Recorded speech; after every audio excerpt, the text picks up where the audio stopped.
ምንድነው በቃ ተናገር። አሁን ምንድነው መሰለህ የምታደርገው ማለት ነው። በቃ ምንድነው የምትፈልገው አልከኝ አይደል? የምፈልገው ልንገርህ። ቀጥታ ልጅቷን ትደውልና ታስመርምረው፣ ዲኤንኤ ወስዳ ታስመርምረው፣ ወረቀት እዛ ታስመርምረው።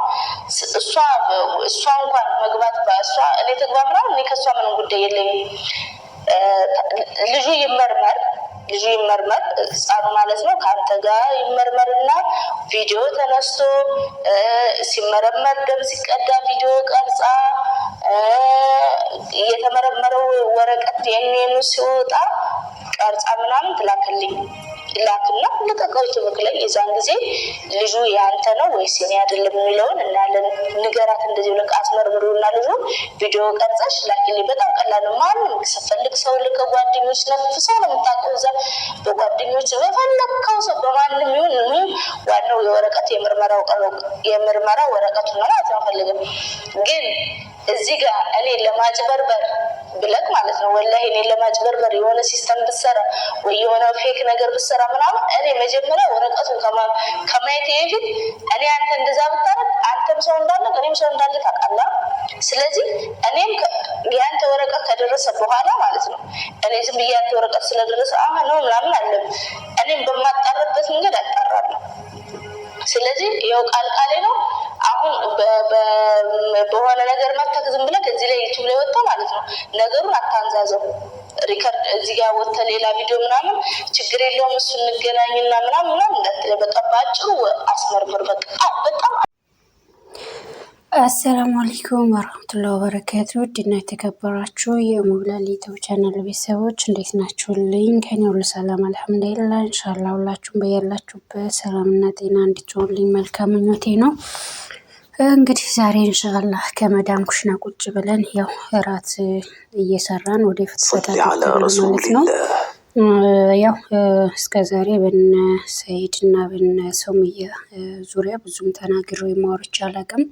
ያው ከታተላችኋለሁኝ በተለይ አሁን ቅርብ ጊዜ ከጀመሩት ነገር ወደ ጀምሬ ማለት ነውና እኔ እንጃ እኔ እስካሁን ድረስ ውስጤ የምር አላመነም።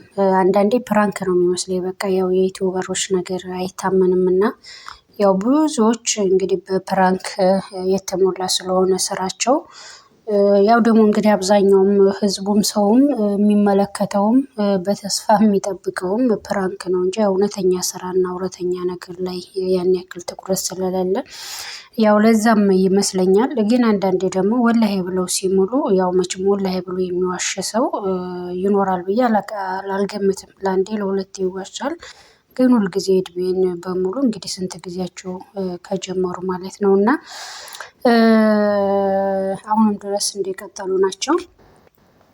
ነገር ግን እውነት ይሁን ውሸት እንግዲህ አላህ ነው የሚያውቀው። አላህ ሁላችንም ሰላም ያድርገን እስከ መጨረሻው ድረስ እናየዋለን። የሚሆነውን እውነት ነው ወይም ውሸት ነው የሚለውን ማለት ነው እና ዛሬ ግን በዋና የመጣሁበት ነገር ሶመያ ልጆቹን አሳየዋለሁኝ ብላለች። ያው ልጆቹን ልታሳይ ቃል ገብታለች።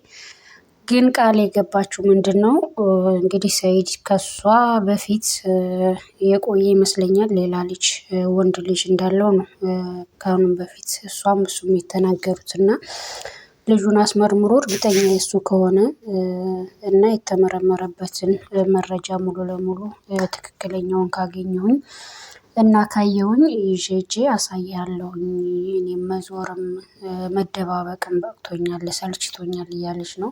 እሱም ተከትል አንቺም በየሄድሽበት መዞር ደክሞኛል እያለ ነው። እንግዲህ በመሰረቱን የእሱን ሳላደንቀው አላልፍም ሰይድን ማለት በዚህ ዘመን በዚህ ሰዓት ሁሉንም ነገር ጊዜው ምን አይነት እንደሆነ ሁላችንም የምናውቀው ነው እና አንድ ባልና ሚስት ከተለያዩ ከተራራቁ እንዲሁም ደግሞ እንደዚህ አይነት ክፍተቶች ሲፈጠሩ ምንም የወለዱ የልጅ እናት አባት እንኳን ቢሆኑ የራሱ ጉዳይ በማለት እርግፍ አድርገው የመተው ሌላው ቀርቶ የወለዷቸው ልጆቻቸው እንኳን ዞር ብለው የማያዩ ወንዶች አሉ። እንዲሁም ደግሞ አዲስ ህይወት ሲጀምሩና ሌላ ትዳር ውስጥ ሲሆኑ ማለት ነው። እሱ ግን የእውነት እንዳልኳችሁ ፕራንክ ካልሆነና በቃ የእውነተኛ የህይወት ወይም የትዳር ታሪካቸው ከሆነ ለሚስቱ ጥሩ ባል እንዲሁም ደግሞ ለልጆቹ ጥሩ አባት የሚባል ሰው ነው ማለት ይቻላል። ምክንያቱም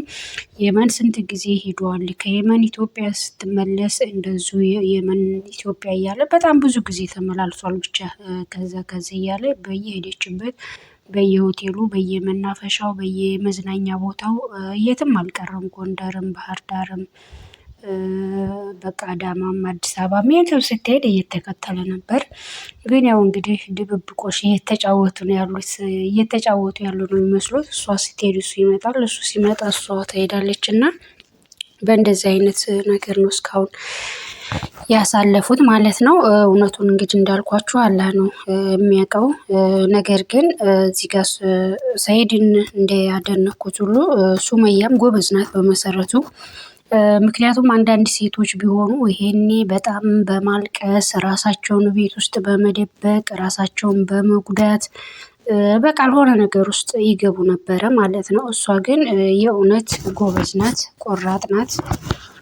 ማድረግ ያለባትን ነገር አድርጋለች። በተለይ በቃ ካላህ ውጭ ማንም ድጋፍም ሰውም እንደማያስፈልጋት ሴት ልጅ ትዳሯን ባጣችበትና በትዳሯ ከተለያየች በኋላ ራሷን መቻል እንደምትችልና ሁሉንም ነገር በራሷ መንገድ ማድረግ እንደምትችል አሳይታለች።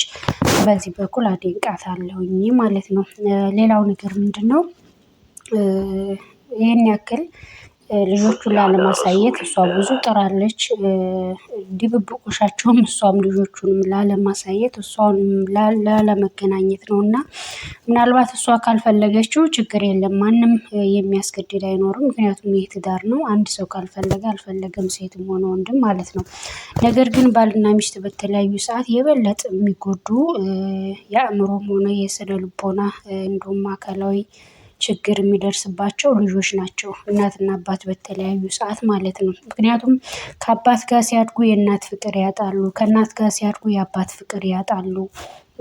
እንዲሁም ደግሞ ብቻ ያው ለልጆች በጣም ከባድ ነው። አላህ ካለና ከፈቀደ ከወለዱ በኋላ ለመለያየት ከተለያዩ በኋላ ደግሞ እነዛ በፊት ባልና ሚስት የነበሩ ልጆች ጥሩ እህትና ወንድም ሆነው ለልጃቸው ደግሞ ሁላቸውም በሚችሉት በአቅማቸው ጥሩ እናትና አባት ሆነው አባትም ለልጁ የአባትነት ፍቅሩን እናትም የእናትነት ፍቅሯን ሰጥተው የሚያስፈልጋትን ነገር አድርገው ያው አንድ ላይ ባይሆኑም ሁሉም በያሉበት ሆነው በሰላም ልጃቸው አባቷ ጋር ስትፈልግ አባት ጋር እናት ጋር ስትፈልግ እናት ጋር አድርገው ማሳደግ ይችላሉ ማለት ነው። አንዳንድ ሰው ግን ከተለያዩ በኋላ ስለ ልጃቸው ምንም የማያስቡ በቃ ልክ አብረው እንዳልኖሩ በፍቅር አብረው እንዳላሳለፉ ሁላ ልክ በቃ በተጋነነና ከባድ በሚባል ፀብ ውስጥ ሆነው የልጆችን ሕሊና ይጎዳሉ ማለት ነው። እንዲሁም ደግሞ ብዙ እናቶች እንደዚህ ከትዳራቸው ጋር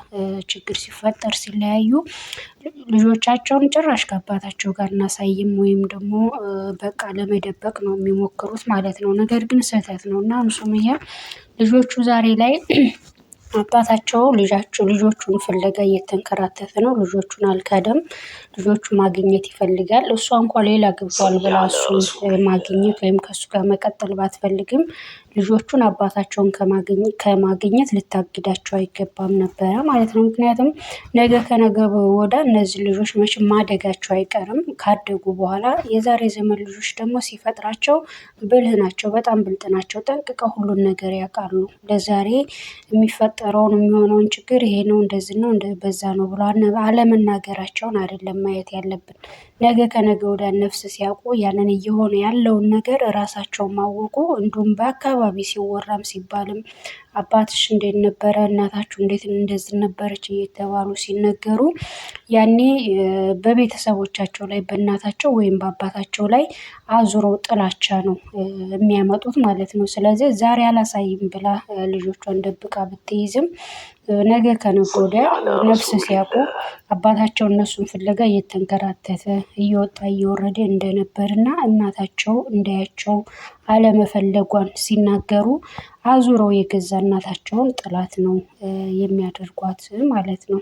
ስለዚህ ሁላችንም ከዚህ ነገር መማር ያለብን ምንድን ነው እና ባልና ሚስት ቢፋቱም ለልጆቻችን ይለና ለልጆቻችን ልቦና ስንል ማድረግ ያለብንን መክፈል ያለብንን መጽዋት እንከፍላለን ማለት ነው። ያው አንዳንዴ ልክም ደራም ይይዘናል። ነገር ግን ደግሞ ልክና ደራ ምንም የሚያመጣው ነገር የለም። ራሳችንም እንጎዳለን፣ ሰውንም እንጎዳለን ማለት ነው። እና እንግዲህ ትዳርም ልጅም ከሷ በፊት የሆነ ከሆነ ደግሞ ችግር የለም። ምክንያቱም ማንኛውም ሰው ያሳለፈው ላይፍ ይኖረዋል።